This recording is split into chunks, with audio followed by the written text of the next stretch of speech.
Namo Buddhaya. Salam sejahtera, penuh damai dan bahagia pemirsa Dhamma TV dimanapun Anda berada pada malam hari ini. Tentunya senang sekali saya Satna Dewi bisa menjumpai Anda dalam acara yang telah kita tunggu bersama-sama, Manage Your Mind. Bagaimana kita belajar, berdiskusi di dalam menghadapi kehidupan ini agar menjadi lebih damai dan lebih bahagia. Baik pemirsa Dhamma TV, tema pada malam hari ini adalah Enjoy dalam permasalahan. Dan narasumber kita yang luar biasa adalah Bhikkhu Dhammawicayo Mahathera. Namo Buddhaya Bante, apa kabar? Namo Buddhaya, terpujilah Sang Buddha. Semoga sinar kebijaksanaan menjadi milik kita bersama. Ya, Bante, tema kita adalah enjoy dalam permasalahan. Sebenarnya apa yang disebut dengan masalah itu, Bante? Sesungguhnya kalau dikatakan masalah, itulah yang harus diatasin oleh siapapun juga yang hidup di bumi ini. Masalah-masalah pribadi, masalah-masalah keluarga, masalah-masalah harta, pekerjaan, anak buah, itu akan menjadi masalah. Tetapi kalau kita sudah memahami seperti ini, itu merupakan tanggung jawab dan kewajiban tiap-tiap orang yang harus menghadapi masalah demi masalah yang tidak pernah berhenti. Maka dari itu, masalah yang tidak pernah berhenti ini akan membuat kita tambah susah, tambah menderita kalau dipikirin terus. Maka dari itu sumbernya itu dari mana kita harus membereskan. Pikiran kita ini yang harus diberesin terlebih dahulu. Bukan masalah itu yang dipikirkan. Tetapi manusia itu sangat sulit karena sudah terbiasa yang dipikirkan adalah masalah. Sehingga mereka selalu tertekan, menderita karena masalah itu. Tetapi kalau mereka sekarang sudah tahu bahwa sumbernya dari pikiran, maka kita yang bijaksana mulai sekarang, kita harus membiasakan. Membiasakan seolah-olah di luar itu bukan sesuatu masalah. Sesuatu pekerjaan yang aku kerjakan dengan senang hati. Ketika kita mengerjakan dengan senang hati, kita akan enjoy, senang, gembira. Apapun yang aku kerjakan ini bukan kepentinganku. Yang penting adalah cara berpikirku, aku mengerjakan dengan senang dan gembira, itulah yang utama. Dibangkitkan, dimulai dari pikiran yang senang dan gembira, melakukan tugas dan kewajiban itu dengan sebaik-baiknya. Lalu hasilnya segitu ya, kita puas dengan hasil yang telah kita peroleh. Jadi dengan demikian, enjoy, rasa senang, rasa gembira itu harus diusahakan tiap-tiap individu itu dibangkitkan terlebih dahulu di dalam pikirannya masing-masing. Kalau mereka sudah bisa membangkitkan rasa senang dan gembira dalam pikirannya, otomatis dia selalu enjoy, gembira, happy, semuanya yang ada masalah yang di luar itu bagaikan sesuatu yang dijalankan dengan senang, dengan gembira terus-menerus seperti itu. Lalu kan dia tidak pernah merasa dibebanin. Mengerjakan apapun dengan senang dan sukacita, dia pasti bahagia. Lebih bahagia daripada mereka terpaksa. Aku nggak suka loh ngerjain itu, kok dipaksa ngerjain. Otomatis kita tertekan. Tetapi kalau setiap saat kita melakukan apapun juga, misalkan Bantenya ngepel di wihara, nyapu di wihara, ya kita senang. Ini wihara adalah wiharaku, aku harus menjaga kebersihan, disapu, dibersihkan. Jangan mikirkan, weh aku kan big boss, masa nyapu, masa ngepel. Salah cara berpikir begitu. Kita harus berpikir, wah sekarang ini nggak ada siapa-siapa, kan nggak bagus ini kotor begini. Ini ada tanggung jawabku. Wah, langsung kita ambil sapu dengan senang. Senang kita nyapu bersih. Dengan pikiran, aku sedang olahraga. Ada sesuatu manfaat yang kita peroleh, ya kita kalau tidak bergerak tidak bagus. Ya. Kalau saya perhatikan yang Dahlan Iskan, ya, dia pernah dioperasi hatinya. Betul, ginjal kalau nggak salah. Ya, pokoknya seperti itulah. Dia pernah dioperasi. Dicangkok. Ternyata dia tambah sehat karena tiap hari olahraga, bergerak. Kalau kita big boss tidak mau bergerak sama sekali, peredaran darah kita tidak lancar. Maka itu memahami kebiasaan-kebiasaan orang yang mau sehat, dia harus senang dan gembira melakukan tugas yang seharusnya bukan tugas kita. Tapi saat terpaksa ya kita merasa ikut senang dan gembira melakukan itu. Jadi dengan demikian kita tidak ada keterpaksaan. senang dan gembira karena melihat manfaatnya. Senang dan gembira karena itu juga bermanfaat untuk kesehatan tubuh kita. Senang dan gembira, ini kesempatan aku olahraga. Jadi dengan demikian itu berpikiran selalu positif, itu akan membuat kita senang dan gembira. Ya, meskipun nggak senang ya Bante sebenarnya. Ada loh yang nggak senang, aduh aku nggak senang pekerjaan memasak misalnya. Tapi karena dia seorang ibu rumah tangga, dia harus memasak nih Bante. Ternyata dia nggak enjoy di situ, gimana Bante? Ya, maka dari itu kita sekarang tidak enjoy karena kita merasa itu bukan kebiasaan kita. Maka itu kita harus melatih bagaimana kita berpikiran untuk supaya rasa senang dan gembira itu bisa kita munculkan. Kita coba masak ini, dibentuk ini, tambah ini. Jadi seolah-olah kita sedang main. Dalam masakan itu dibuat permainan. Kita membentuk apa, membuat apa lagi yang orang lain belum buat. Aku tak coba masak ini.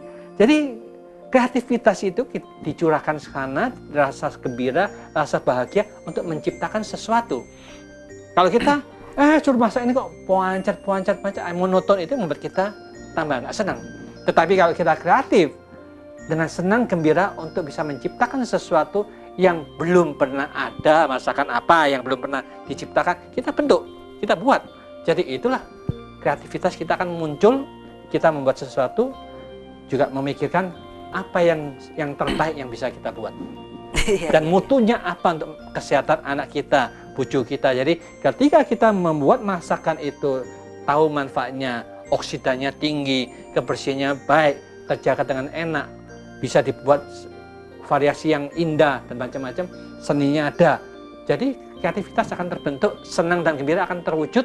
Kita menjadi seorang yang senang dan gembira karena dimulai untuk memikirkan sesuatu yang bisa membawa manfaat kepada orang yang ada di dekat kita. Kita juga bermanfaat untuk bisa menciptakan sesuatu yang baru dan baru. Kan begitu. Jadi senang dan gembira karena kita bisa melakukan sesuatu yang lain dari yang lain. Ya, ini ibu-ibu yang nggak suka ke dapur, jadinya ini tadi malah dapat pencerahan dari seorang biku ya. Baik, Bante, ini tadi Bante masalah bisa ditimbulkan karena harta kita, tahta kita. Ada lagi Bante yang belum sebutkan, cinta ini yang menimbulkan masalah di dunia ini. Sangat bermasalah Bante. Bagaimana sesungguhnya ini? Kalau kita perhatikan, semuanya itu dikatakan masalah disebabkan karena kita manusia kebanyakan tidak tahu bahwa itu sesungguhnya juga bukan masalah. Masalah itu kita ciptakan sendiri sih. Ya, coba kalau kita memahami bahwa kita suka, kita cinta sama si A, orang yang kita cintain. Coba kita berani untuk merenungkan mengenai yang kita cintai itu apa sih? Secara jujur aja, kita cinta. Dulu suami kita yang pertama gimana, kedua gimana, sekarang ketiga gimana. Kok model begini semuanya seperti ini, orang-orang beda nih. Mereka juga tidak bisa membuat sesuatu yang lain dari yang lain. Jadi lalu kalau gitu ya yang sudah kita alami ini sesungguhnya cintanya di mana letaknya, ya toh? Maka dari itulah kalau kita sudah mengalami seperti ini, marilah kita jujur. Kita mencari cinta dengan mencintai sesuatu sebagai sesuatu yang bisa menyenangkan dan membahagiakan kita. Ternyata harapan seperti itu tidak pernah kita dapatkan. Malah kecewa. Kok gini ya, kok gitu ya. Jadi dengan demikian inilah yang dikatakan kita menjadi masalah karena pikiran kita yang salah ingin mendapatkan apa yang kita cintai itu. Maka itu kalau kita sudah tahu demikian ini, harapan-harapan kebahagiaan dari luar sulit didapat. Tetapi kalau kita tahu bahwa itu sesungguhnya bukan masalah, masalah yang sesungguhnya itu diciptakan oleh pikiran kita sendiri. Maka dari itu kita mulai sekarang jangan menciptakan masalah terhadap hal yang itu lagi.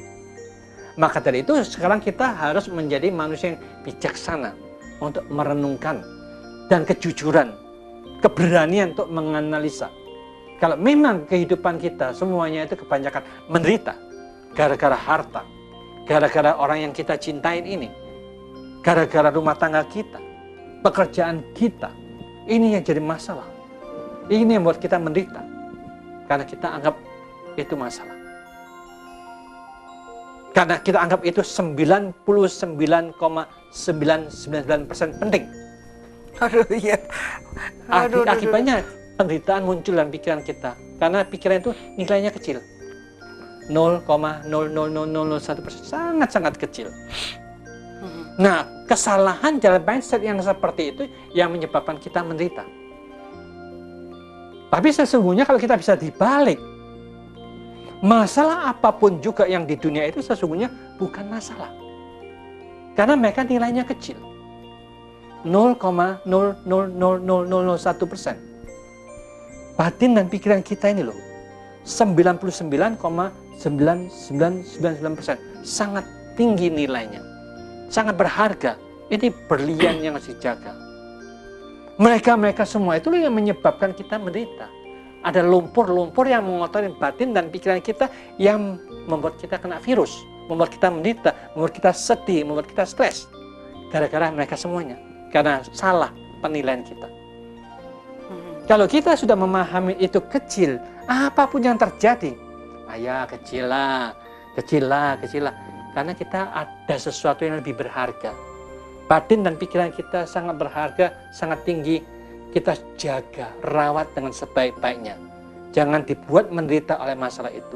Tetapi diciptakan senang dan gembira, enjoy setiap saat. Sehingga masalah apapun juga, bagaikan tidak ada masalah. Sebesar apapun juga, kecil semuanya. Jadi kita dengan menganggap seperti ini, ada sesuatu yang lebih berharga, yang lebih bernilai, yang lebih tinggi, batin dan pikiran kita, disinilah kita memulai menciptakan rasa senang dan gembira dalam batin dan pikiran kita. Walaupun yang di luar itu yang tadinya dikatakan masalah, tapi yang bijaksana mengerti seperti ini, mampu mengolah mana yang menyebabkan kita menderita. Kalau kita masuk tetap dengan cara yang salah, kita tetap menderita. Kalau kita masuk dengan mindset yang benar, kita ternyata lebih happy, lebih bahagia. Mana yang kita pilih? Itulah caranya orang bijaksana mencari pilihan. Kamu mau pilih yang mana? Yang tetap menderita, silakan pakailah cara menderita yang telah Anda lakukan. Kalau Anda ingin damai dan bahagia, enjoy, senang dan gembira, ciptakan rasa senang dan gembira dalam pikiran kita setiap saat. Ya, Bante, mungkin apa yang Bante katakan tuh mungkin kalau menurut orang penonton kita yang awam, ya terang aja Bante udah latihan meditasi bertahun-tahun, tapi kita kan nggak pernah nih. Padahal kita lagi ngadapin misalnya perusahaan lagi bangkrut, didemo oleh buruh, wah udah nggak bisa tidur deh pokoknya. Gimana caranya menghadapi hal-hal itu dikala kita nggak pernah berlatih meditasi? Seperti itu, jangan dijawab dulu Bante. Baik, Pemirsa Dharma TV, tentunya Anda penasaran dengan jawaban dari Bante, jangan kemana-mana, karena kita akan ketemu lagi setelah satu ini.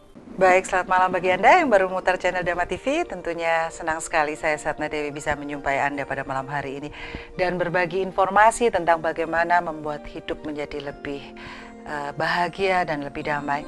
Tentunya di antara kita pernah mengejar-ngejar kebahagiaan ini di tempat-tempat yang salah, seperti saya juga. Tetapi dengan banyak berdiskusi dengan Bante, banyak mendapatkan informasi, tentunya kita akan bisa memilih jalan yang lebih baik. Ini tadi saya ada pertanyaan untuk Bante. Bagaimana Bante kalau mungkin Bante adalah seseorang yang terus-menerus berlatih meditasi sehingga ketika menghadapi masalah menjadi lebih tenang. Bagaimana dengan yang tidak pernah meditasi? Kebetulan pada malam hari ini sedang mengalami kebangkrutan di dalam usahanya, kemudian didemo oleh buruh, oleh pegawainya. Bagaimana menghadapi ini Bante agar lebih tenang? Ya, otomatis mereka yang sudah seperti ini bagaikan mobil yang penyok sini, penyok sana. Ya, otomatis kalau mobil yang sudah ketobruk, sudah rusak, ya kemana lagi? Dia harus masuk ke bengkel. Yang dibetulkan cara berpikirnya. Yang mampu mengarahkan, yang mampu membimbing, yang mampu mengarahkan. Alangkah baiknya mereka itu, para buruh itu demo, mereka dapat injeksi cara berpikirnya supaya ikut melakukan demo seperti ini dan seperti itu, menuntut macam-macam. Nah, ketika misalkan atasan ini datang ke tempat kita, dia jelaskan masalah ini nih. Nah, mencari orang yang bisa mengarahkan, menunjukkan, memotivasi anak buahnya, panggillah mereka yang mampu membimbing, mengarahkan anak buahnya itu. Karena dengan demikian ya itu atas nama, ini sesungguhnya bos kita maunya begini, tujuannya mau ini, dijelaskan secara detail, karena dia tahu apa yang harus dikatakan. Seorang mediator lah yang bijaksana Mediatornya yang ya, mampu memotivasi, mengisi cara berpikir anak buahnya itu. Maka dari itu sekarang ini memang sebaiknya ada sih umat kita yang di Surabaya. Dulu kita juga sering mengisi di office-nya sana, anak buahnya dipanggil semua. Mereka macam-macam dari agama yang lain, macam-macam. Lalu kita bimbing meditasi. Akhirnya dia baru bicara terus terang. Saya ikutin apa yang Bante ajarkan ini kok adem ayem. Aku ikutin ajaran yang di guruku di depan aku doa. Kok merongkol panas. Jadi ini sudah jelas. Karena gurunya mengajarkan yang negatif diisi dalam pikiran. Karena kita sudah ada kebencian. Timbul ketidakpuasan itu sangat gampang, sangat terbakar. Tetapi kalau ini yang dikatakan ajaran ini membuat kita adem, ayem. Ternyata ketika meditasi mereka juga adem, ayem. Ini menyejukkan. Jadi dengan demikian itu yang menyebabkan mereka terjadi protes karena diisi oleh sesuatu yang membakar dia terus. Kebenciannya untuk benci itu tambah lama tambah kuat. Maka dari itu satu-satunya jalan memang mereka harus ada keberanian. Siapa yang mengajarkan kedamaian, itulah yang mampu meredahkan suasana. Siapapun yang selalu mengajarkan untuk memotivasi untuk membenci, untuk memberontak, untuk demo, itu yang berbahaya.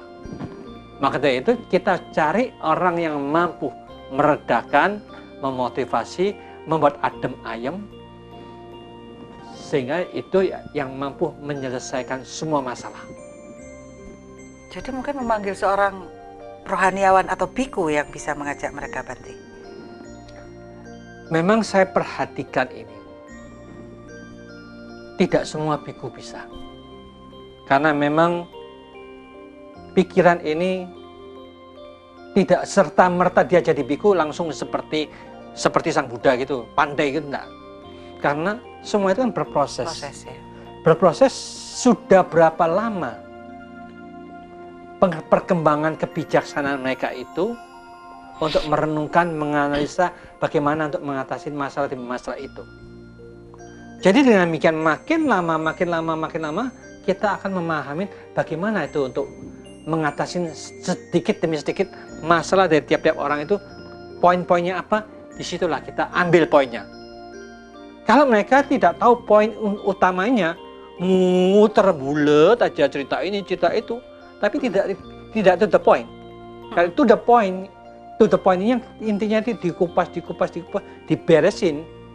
Yang bulatnya tadi itu langsung terurai, ini loh yang kita inginkan, selesai.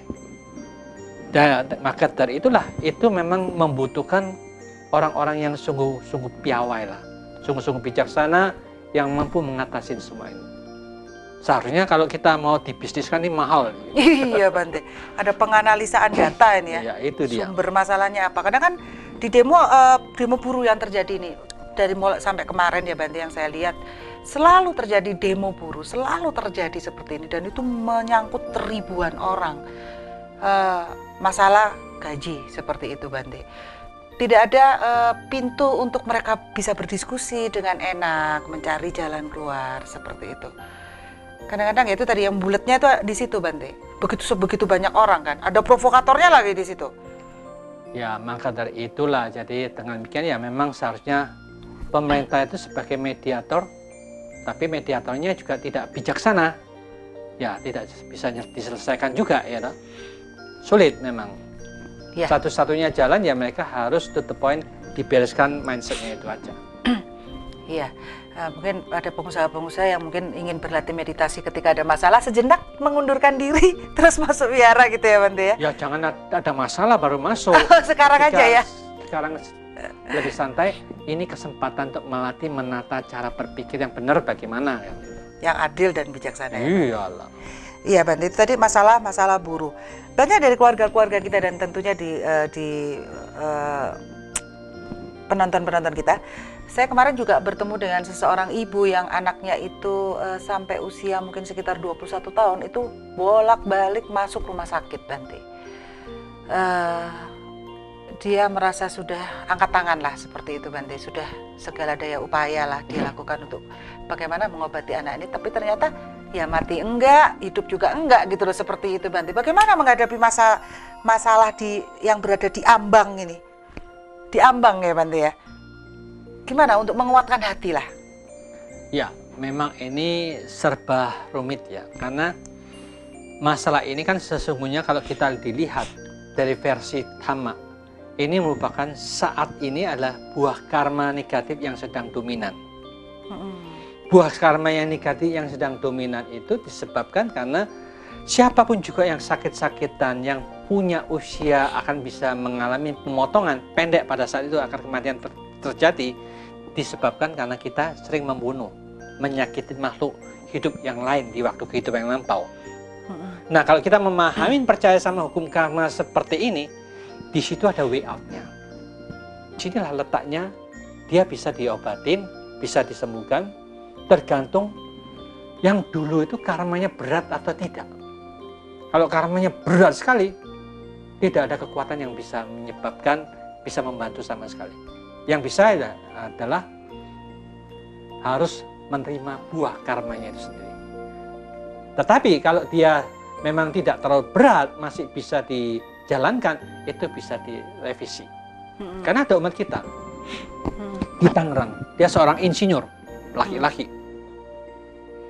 Pada waktu itu dia sakit yang luar biasa anehnya, ginjalnya itu mengeras dan mengecil, hatinya membesar. Dia sudah berobat ke Singapura. Waktu itu pas ketemu saya juga di Singapura, ngomong, loh kamu sedang apa? Sedang berobat ini. Karena dia seorang umat Buddha juga, saya katakan, ya kita sebagai biku juga harus terus terang lah ngomong apa adanya. Secara medis, dunia saat ini tidak ada obat yang mampu mengobati dirimu. Ya betul Bante, dokter juga memang bilang gitu, ini tidak ada obatnya. Obat satu-satunya cangkok, diganti semuanya. Lalu dia bilang, saya aku duitku tek. Karena dia pekerja, insinyurnya bekerja saja. Gimana aku bisa berobat? Tidak mungkin. Ya saya katakan, ya sabarlah. Kamu sebagai seorang umat Buddha itu mengerti, ini penyebab karena kamu sering membunuh kehidupan yang lampau. Satu-satunya jalan kamu sekarang ini harus berdoa pagi dan malam. Doa yang ini saya katakan. Tapi sebelumnya, kamu undang makhluk yang pernah kamu bunuh, yang pernah kamu sakitin untuk hadir pada acara itu. Lalu kamu minta maaf. Tiap pagi malam minta maaf. Nah, kamu kan sudah jalankan ini, kamu juga ajak mereka baca parita, ajak mereka juga meditasi, dan terakhirnya kamu bertekad, ngomong yang keras, kalau seandainya aku sembuh dengan mujizat ini, aku bertekad akan menjadi biku, dan semua jasa kebajikanku selama menjadi biku, aku akan persembahkan kepada makhluk yang ada hubungan karmaku ini. Semoga mereka ikut berbahagia. Ya, apa yang terjadi Bante setelah itu? Jangan dijawab dulu Bante. Baik, tentunya Anda penasaran dengan apa yang terjadi setelah ini. Jangan kemana-mana karena kita akan ketemu meneruskan cerita setelah yang satu ini. Baik, terima kasih bagi Anda yang masih berada di channel kami Dhamma TV, dan tentunya selamat malam bagi Anda yang berada di luar kota Malang Raya, yaitu di Tulungagung, Kediri, Blitar, mungkin di Jombang. Selamat malam, senang sekali bisa berjumpa Anda pada malam hari ini. Ini tadi kita melanjutkan ceritanya Bante tentang seseorang insinyur tadi ya Bante, yang sudah istilahnya sudah nggak ada harapan lah untuk fisiknya bisa normal kembali. Terus kemudian apa yang terjadi Bante dengan setelah melakukan apa itu namanya kalau ritualnya Bante, yang memanggil roh terus kemudian meminta maaf? Ya, itu istilahnya ya, mereka kan istilahnya Aradhana Dewata atau Aradhana Dewata mengundang semua makhluk yang ada hubungan karma untuk hadir pada acara itu. Nah, dengan demikian ketika mereka hadir ke acara itu saling memaafkan, ternyata yang tadi sudah diramalkan dokter, paling banter kamu tinggal 3 bulan. Dalam waktu 2 bulan dia sudah ada mengalami kemajuan, kok rasa enak badannya, lebih segar, lebih enak gitu. Ketika dia sampai di Singapura, diperiksa lagi waktu 2 bulan itu, dokternya merasa kaget, loh, kok bisa menuju ke pembaikan yang luar biasa. Lalu dia bilang, ini kamu sudah ada kemajuan luar biasa loh. kesembuhan yang luar biasa loh. Itu saya belum pernah melihat kejadian seperti itu. Terus dia tanya, kamu minum obat apa? Malah dia kaget loh. Dokter kasih obat yang dokter kasihkan, ya itulah aja yang saya minum. Obat yang saya kasih itu hanya vitamin, penguat gitu aja, bukan mengobatin itu. Vitamin dan penguat aja. Lalu kamu lakukan apa? Terus dia cerita, oh ya, kalau gitu dia mengucapkan selamat, karma baikmu yang mendukung dirimu, katanya. Jadi dengan demikian ini akhirnya dia sungguh-sungguh sembuh itu. Sembuh dan sekarang dia jadi biku 4 bulan. Luar biasa. Sudah jadi 4 bulan ya dia lepas karena dia sudah punya istri, punya anak. Dia harus punya tanggung jawab harus melakukan tanggung jawabnya itu. Dia lepas. Jadi sampai sekarang sudah puluhan tahun. Waktu itu ya istilahnya 2003 lah. Oh, udah lama sekali ya. Jadi sudah 10 tahun ya toh. Jadi 10 tahun hidup. Jadi kan ini sesuatu bukan obat tetapi memahami hukumnya sesuai dengan karmanya, itu yang menyebabkan dia terjadi kesembuhan. Nah, Bante, apakah ketika bertemu dengan Bante pada saat itu adalah sebuah karma baik bagi dia yang sedang berbuah, Bante, sehingga dia terobati, Bante? Ada juga yang enggak kan? Ya, itulah namanya, semua itu ada hubungan interaktif antara karma-karma yang saling mendukung toh. Karena dia ini termasuk penceramah juga, membabarkan dhamma ke wihara-wihara, ke citia-citia, sehingga dengan demikian ya kita kan kenal, dia kenal dengan baik, kita juga kenal dengan baik, kita arahkan begitu ya, dia percaya, dia menjalankan. Baru kalau dia tidak percaya, aku percaya yang lain kok, nggak percaya sama Bante, ya sudah. Ada juga yang begitu ya, Bante? Bisa juga kan, misalkan mereka dari agama lain misalkan, kan bisa aja, itu salah, itu caranya tidak betul, yang betul itu gini-gini, ya silakan jalankan dengan way out kamu, atau ya kita hanya punya kemampuan tunjukkan ini loh caranya gini, kamu jalankan untuk kepentingan kamu, kamu tidak jalankan saya juga tidak rugi, ya toh? Ya sudah, kita tidak usah terlalu memaksakan kehendak, biarkanlah mereka apa adanya. Nah, sistem tadi yang Bante katakan tadi dengan arah apa, Bante? Aradhana Dewata. Aradhana Dewata itu disertai juga dengan meditasi dong. Ya, secara rutin pastilah. Ya, Bante ya. Bukan hanya sekedar ritual itu saja kan? Bukan, dia harus tiap pagi malam bertekad berkali-kali. Karena gini gampangnya. Kalau saya mengfitnah, mencaci maki ibu di depan banyak orang. Tiap hari saya datang ke rumah ibu, maaf ya kemarin saya emosi gini. Kok enak sekali kan, pasti ditolak toh. Tiap hari, 2 hari, 3 hari, seminggu, lama-lama sampai 1 bulan, ibu merasakan ini kok orang ini sudah diomel-omelin kan tetap aja minta maaf. Akhirnya kan kamu belenak lah aku delok awakmu tiap hari teko. Ya wis tak maafkan. Nah, kan seolah-olah ya wis tak maafkan. Nah, itu seolah-olah kan kita sudah dapat 50% ya toh. Sudah dimaafkan, besok datang lagi minta maaf ya. Terus ya wis kemarin saya ngomong ya wis tak maafkan toh. Ya estimasi. Besok lagi dah. Kok niki lho, kok masa ya?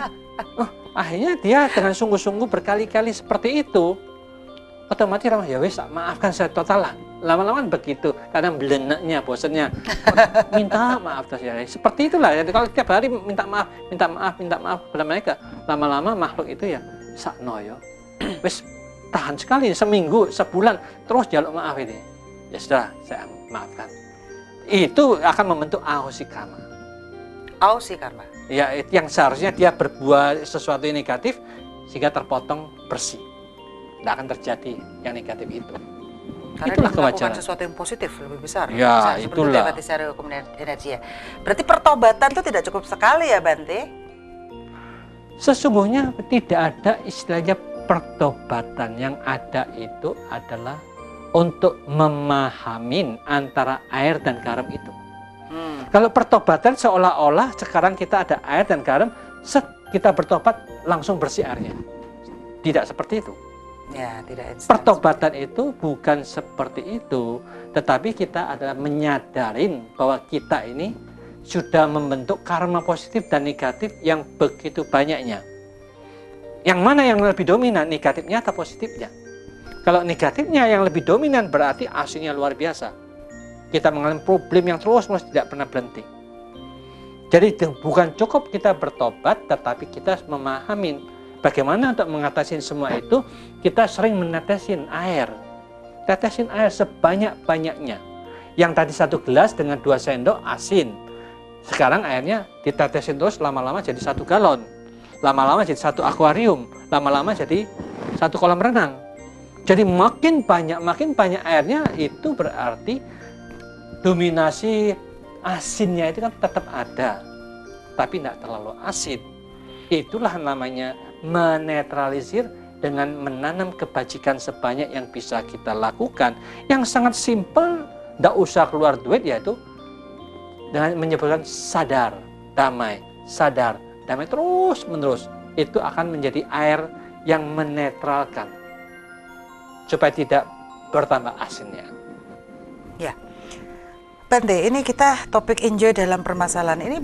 Banyak kasus-kasus yang menimpa petinggi-petinggi kita, misalnya salah satunya adalah Andi Malarangeng yang mengalami kasus korupsi Hambalang, Bante. Kita lihat dia tetap enjoy saja gitu loh, Bante, di televisi. Itu sebenarnya sikap seperti itu ya, bagaimana sih Bante menyikapinya, Bante? Ada di sebagian masyarakat getem-getem istilahnya marah gitu. Kok iso dia seperti itu, ada seperti itu, atau gimana Bante menyikapi orang-orang seperti itu? Ya, itulah. Jadi kita harus memahami, memang mereka itu kalau dilihat seolah-olah sudah sedemikian biasanya, sudah terbiasa. Wong, kita dapatnya sudah bagi-bagi semuanya kok. Roto pokoknya. Cuma semuanya sudah dapat semuanya. Tapi cuma aku yang sedang sial gitu aja ya. Aku yang sedang sial yang ketangkep. Tapi KB dokon itu kena KB. Tapi mereka kan nggak ketahuan gitu aja. Jadi dengan demikian itu ya dia sedang sial aku ketangkep saja. Karena ada yang nggak terima itu yang ngomong gitu. Yang ngomong ini nggak ngomong yang si A, si B, si C yang lainnya itu juga kena. Jadi itu mungkin mereka juga ngomong-ngomong semuanya siapa saja yang kena. Tapi ya dengan demikian ya otomatis belum saatnya lah mereka dipanggil loh ya. Yeah. Nanti kalau lama-lama ditangkap, akhirnya berapa orang yang lebih banyak lagi yang tersangkut ke masalah itu. Maka dari itulah kita ini sebagai umat yang bijaksana harus menyadari, memang sangat disayangkan cara kerja yang seperti itu. Tetapi ya sesungguhnya kalau dilihat-lihat dari hukum itu sudah dibentuk, diatur sedemikian rupa bagusnya ya toh. Tata cara bagus, semua bagus. Tapi dalam pelaksanaannya itu yang terjadi penyimpangan. Jadi ini yang salah sesungguhnya bukan hukum pemerintah. Orang-orang individu yang penuh dengan keserakahan. Ya. Demikian juga kalau seandainya kita sendiri yang jadi seperti itu, melihat ada kesempatan, kita juga terpengaruh. Bisa saja. Jadi kita jangan menyalahkan mereka. Coba tanya ke tradisi, kalau saya sendiri bekerja seperti itu, uangnya begitu, wah, satu ruangannya penuh duit. Kita tinggal masuk, tak Joko saat ini nggak roh. Apakah kita nggak kepingin? Ya tak? Semua orang kepingin untuk ngambil satu gedebok. Maunya kan begitu, karena kita sendiri juga punya keserakahan. Maka dari itu penyakit itu ada di dalam diri kita masing-masing. Selama kita, siapapun juga yang masih ada keserakahan, kebencian dan kebodohan, korupsi, pembunuhan, persinahan, penipuan, kejahatan apapun juga bisa dilakukan. Selama sumber penyakit itu masih ada di dalam diri kita masing-masing secara individu. Kecuali kalau kita sudah menghilangkan 30% kekotoran batin, dari situlah kejujuran baru muncul. Karena di zaman Sang Buddha juga begitu. Ada yang bagian beli bunga-bunga, dikasih uang segini misalkan. Ini kamu beli bunga ya 500.000. Dibawakan segitu. Pada satu saat ketika dia dengarkan ceramah Sang Buddha, tahu-tahu batinnya terbuka, dia sudah mencapai kesulitan yang pertama. Ketika dia sudah uang dapat itu, dibelikan semua, hanya 3 kali lipat daripada yang biasanya. Biasanya mas gini misalkan 500.000. Ini ada 3 dia bawanya. Lalu jadi pemiliknya itu ngomong, loh kok akeh? Kok tuku akeh? Ya Bu, dia ngaku.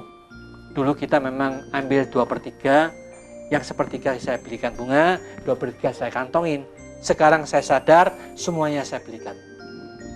Itulah. Jujur Pak Bante. Itu jujur. Ya sekarang kan markup supaya nggak ketahuan, di markup lagi, di markup, padahal mau jujur ketemuan deh, gitu kan Bante. Ya, Baik itu. Bante, nanti kita bicarakan lagi Bante. Baik Musa Dhamma TV, tentunya kita akan ketemu setelah yang satu ini. Jangan kemana-mana. Baik Musa Dhamma TV, sampai juga kita di segmen terakhir Manage Your Mind pada malam hari ini. Dan tentunya masih dalam bahasan enjoy dalam permasalahan.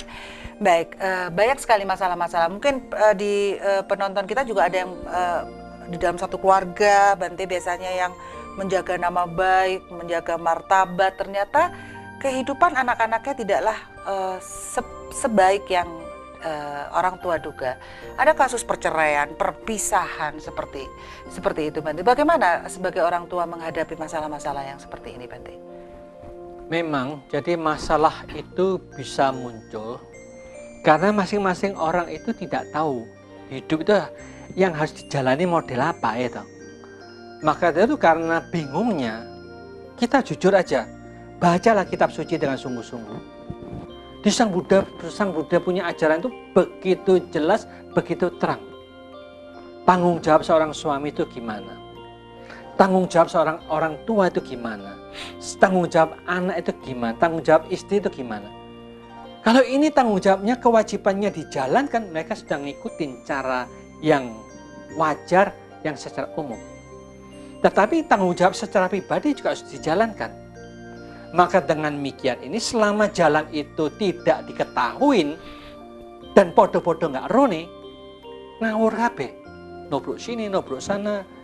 Jadi terjadi perceraian, terjadi perselingkuhan, terjadi pemerkosaan, terjadi kejahatan apapun juga karena mereka tidak tahu jalan yang harus ditempuh.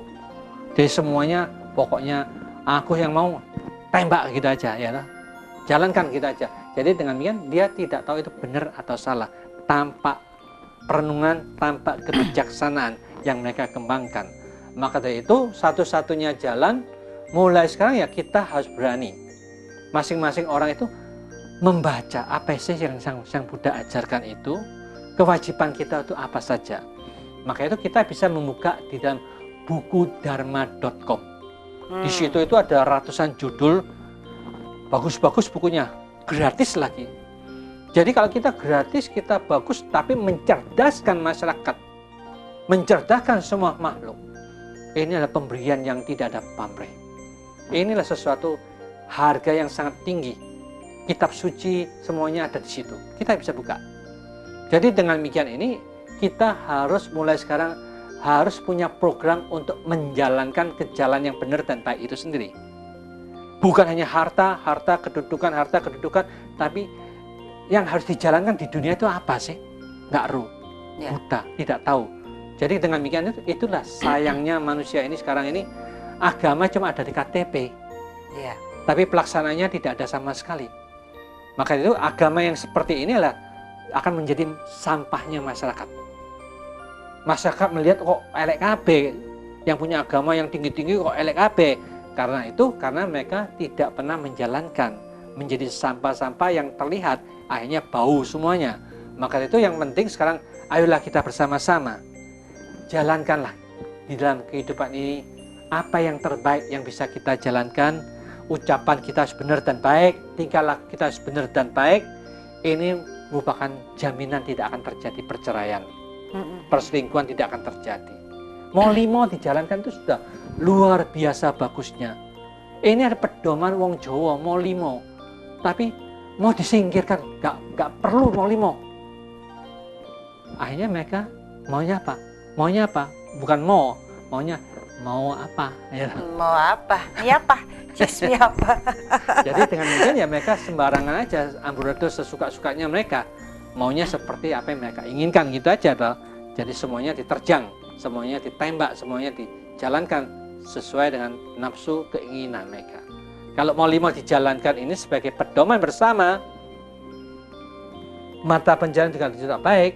Lalu bagaimana menata cara berpikir? Menata cara berpikir ini Sang Buddha inilah yang menata, mengajarkan dengan sangat-sangat detail. Pikiran itu positif berapa, negatif berapa, jalannya harus bagaimana, cara berpikir bagaimana, keadaannya bagaimana, posisinya gimana, yang ini akibatnya apa nanti, yang ini akibatnya demikian, itu dengan jelas dan terang. Maka itu kalau semua orang mulai sekarang juga menata cara berpikirnya dengan baik, lebih damai dan lebih bahagia, otomatis kita bisa enjoy, kita bisa happy dalam keadaan apapun juga, selalu bahagia karena memiliki kemampuan menata cara berpikir, selalu enjoy, happy, peaceful everywhere. Karena itulah the best way. Baik, ini mungkin sudah bisa menjadi kesimpulan, Bante. Waktu juga yang memisahkan kita. Bagaimana kalau Bante memberikan kesimpulan dari tema kita enjoy dalam permasalahan ini, Bante? Para pemirsa yang berbahagia, kita sebagai manusia yang bijaksana, kebijaksanaan ini sangat ditekankan. Jadilah Anda makhluk-makhluk yang sungguh-sungguh bijaksana. Bukan asal cuma ngomong, tetapi kebijaksanaan itu harus dibuktikan dalam kualiti batin kita masing-masing. Orang yang memiliki kebijaksanaan, dia memiliki dua kualiti yang sangat bagus dalam pikirannya. Memiliki pikiran yang benar dan memiliki pengertian yang benar. Pikiran yang benar adalah salah satu adalah mereka tidak ikut dari kelompok-kelompok yang serakah, walaupun pikiranku serakah, tetapi aku tidak mau ngikutin budak keserakahan itu. Demikian juga pikiran kita ini masih ada kebencian, tetapi aku tahu, walaupun kita hidup dalam lingkungan yang penuh dengan kebencian, aku tidak mau diperbudak oleh kebencian itu lagi. Aku harus menjaga, jangan memancarkan kebencian, pancarkan cinta kasih, harapkan mereka berbahagia, supaya kita hidup bebas dari kebencian. Kita memang masih memiliki kebodohan dalam pikiran kita, ketidakpandaian kita dalam tata cara menata pola berpikir kita. Maka mulai sekarang kita harus lenyapkan kebodohan ini dengan selalu sadar dan damai. Kita jaga terus menerus sadar, damai untuk melenyapkan kebodohan, karena kita semua ingin mendapatkan sing eling, itulah yang akan mendatangkan kedamaian kita. Ketika ini kita sudah mampu mengurangi, melenyapkan keserakahan, kebencian, dan kebodohan dalam kita, pikiran kita tidak pernah mencrok, tidak pernah ada, tidak pernah berkembang, disitulah kita akan menjadi manusia yang bijaksana, tidak pernah membawa musibah, malapetaka, membahayakan siapa-siapapun juga. Kita pun selalu enjoy, kita pun selalu senang dan gembira, karena pikiran yang bebas dari penyakit berarti kita selalu sehat, batin dan pikiran kita seger, waras. Itulah manusia yang bijaksana. Dia mengerti sungguh-sungguh. Memang sumber penderitaan kita, keserakahan, kebencian, dan kebodohan adalah penyakit yang harus kita hancurkan, lenyapkan dalam pikiran kita pribadi, sehingga kita akan selalu enjoy, selalu lebih damai dan lebih bahagia. Itulah yang kita kembangkan bersama-sama mengembangkan kebijaksanaan.